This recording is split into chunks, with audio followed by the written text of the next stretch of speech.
The managerial merry-go-round has been spinning at great velocity, but there are still a handful of jobs available. I, for reasons known only to myself, are going to try and do the impossible here and predict all of the new faces to be going into the dugouts in the available positions this summer.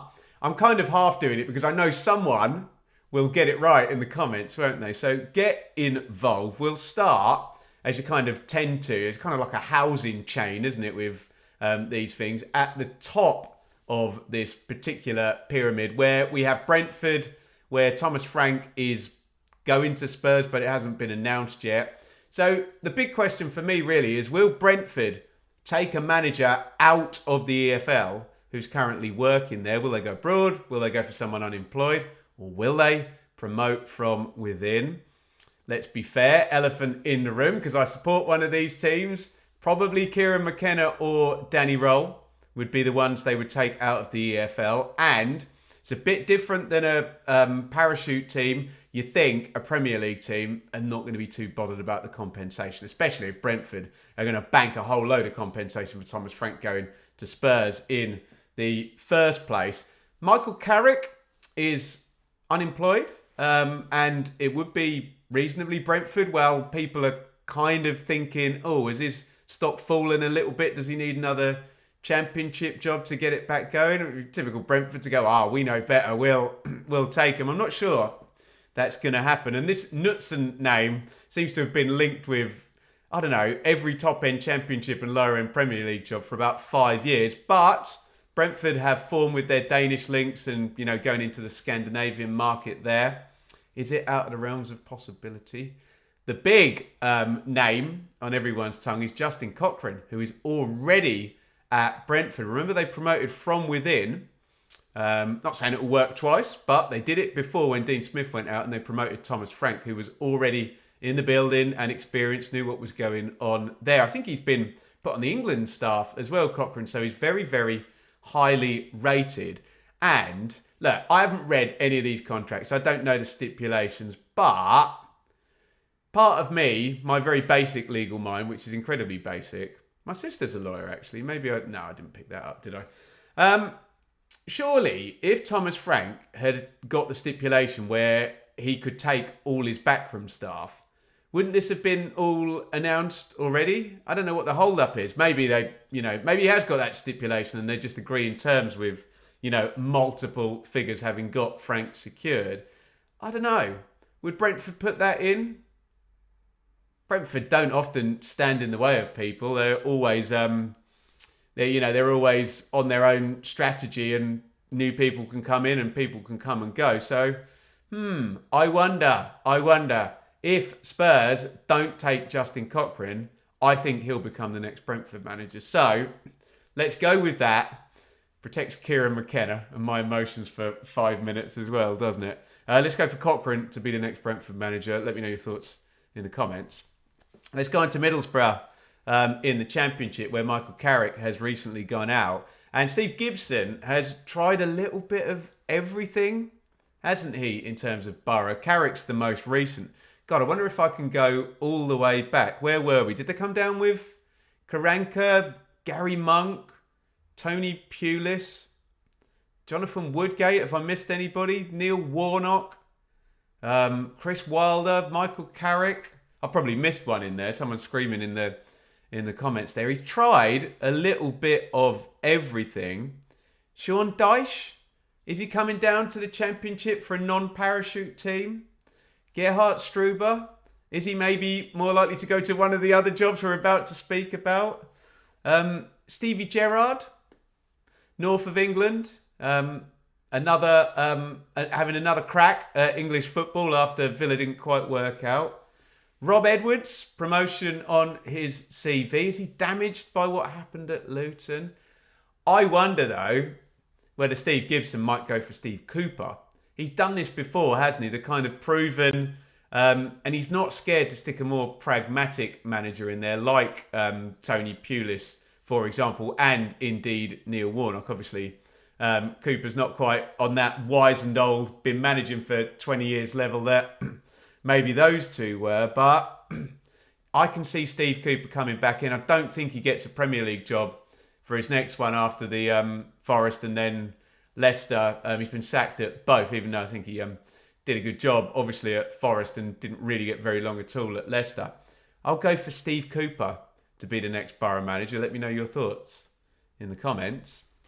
And Bristol City have been left high and dry by Liam Manning, who's gone to take the Norwich job. This one's probably a little notch down from Middlesbrough, as Borough tend to recruit a little bit more aggressively than Bristol City have, certainly in recent austerity time post Nigel Pearson under the Steve Lansdown ownership at Bristol City. There's links for the League One playoff losers here, Richie Wellens and Dave Challoner. I don't see Dave Challoner going anywhere. I think he's going to want to take Stockport into the Championship himself. Wellens could move into the Championship because, I don't know, has he got Orient right at the peak of where he could get them, or is there more he can drip out of that, or should he jump? If only there was a London club available that we might be able to talk about in a minute. Rob Edwards is in this conversation as well, and I could see it. I really, really could. But the name I think I'm going to go with is Gerhard Struber. I think that works pretty well. He did a fine job at Barnsley at the end of that COVID season, a winning streak over the last few games to get them above the relegation line. But I think there's a bit more to it than that. I remember meeting him actually in the behind closed door games in at Reading and asking him some questions in the press conference as well. Real fire, real intensity about the guy. He did get out of dodge pretty quickly from Barnsley, I've got to say, but that's the deal. And I think he would like to come back into English football. And look, I know Big Val Ishmael did get Barnsley into the playoffs, but surely Bristol City is a stronger bet than Barnsley when Struber went in. I know he's done lots for the Red Bull group, hasn't he? But yeah, I think he might fancy this. So I'll go for Gerhard Struber to be the next Bristol City manager. Let me know your thoughts if your crystal ball's working better than mine in the comments. QPR. So that was what I was teeing up for Richie Wellens. He's done an amazing apprenticeship, loads of managerial jobs.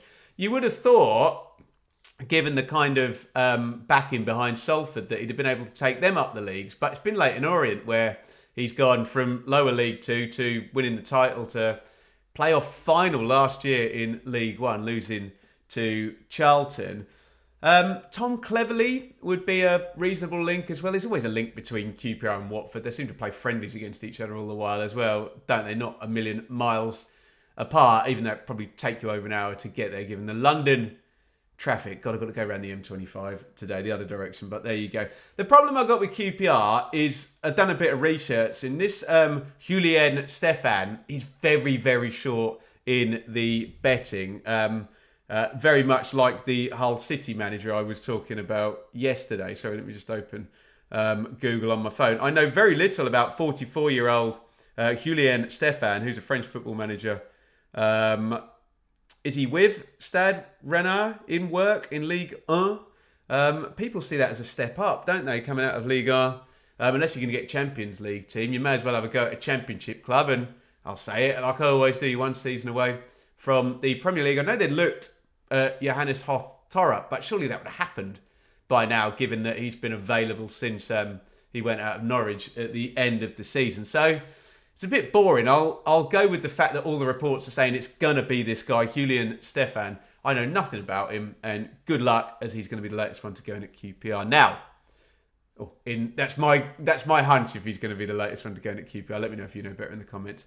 I'm going to do one bonus here, because this job isn't available over at Leicester, and it's been so confusing because it was almost confirmed that Ruud van Nistelrooy was going out, well sourced as well. I don't know where the information was or whether there's been a change of mind, but reputable sources and journalists went with it and published it. So they can't have kind of done that on a whim and on fresh air, but in the end it didn't happen that Ruud van Nistelrooy went out and Russ Martin was going to go in, and Russ Martin was obviously then, I was always going to take the Rangers job in his press conference. I get why you would say that after the fact. Maybe it's that extra charge from the Premier League, and we're expecting something from the EFL right about now, actually, when the ownership shares are transferred over, which we incredibly know all about after what happened last time those ownership shares were transferred over, and Leicester were able to avoid a points deduction because of this weird jurisdiction loophole that Nick DeMarco, the sports lawyer, was able to wriggle through.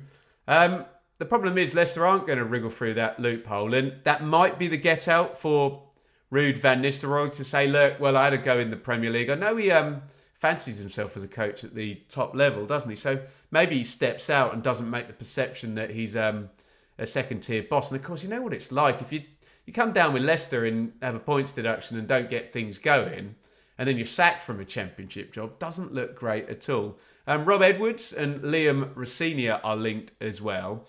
Now, I said Sean Dyche possibly wouldn't take the Borough job, but this is a parachute job. And if, for example, Leicester don't get an approved business plan and there's no limit on, I'm sure there'll be some kind of watching from the EFL. If it's just a points deduction, I think Dyche could take it, couldn't he? Then there's Danny Roll as well. But are Leicester going to pay the compensation with the EFL? I know maybe I'm contradicting slightly what I just said because if there's a business plan, but wouldn't it be better for a Sean Dyche to come in and say, us against the world, we'll do it with the players we've got and not drop a huge load of money on Danny Roll, who seems to be not able to get out of Sheffield Wednesday through whatever deal he's got there in his contract. So here's a little bonus for you. Let's go. Should we go for Danny Roll or Sean Dyche? Let's go for Sean Dyche. Oh, is it going to be Danny Roll? No, let's go for Sean Dyche to be the Leicester manager when the season starts. Complete pie in the sky stuff that, because it could be Ruud van Nistelrooy. It could be Marty Cifuentes as well. I didn't mention him. I know there've been strong links there. Let me know your thoughts in the comments. Are you able, someone will do it, to predict every single one correctly? And my God, you could open up a complete Pandora's box. If you have Kieran McKenna, for example, going to Brentford, then the Ipswich job opening up and Danny Roll going from Sheffield Wednesday to Ipswich, then you need to do the Sheffield Wednesday job as well. You're going to have like 6 or 7 with these if you have EFL managers moving. What if you have John Mousinho then being picked out by one of those higher up the ladder as well? You've got to pick a new Pompey manager. All fun and games. Let me know your thoughts in the comments on the ever-revolving managerial merry-go-round, and we'll link up here an actual confirmed real deal for those people who want to moan in the comments about speculation. No speculation here, because we're talking about a new Hull manager yesterday. Go and get involved in the comments here and check that one out as well.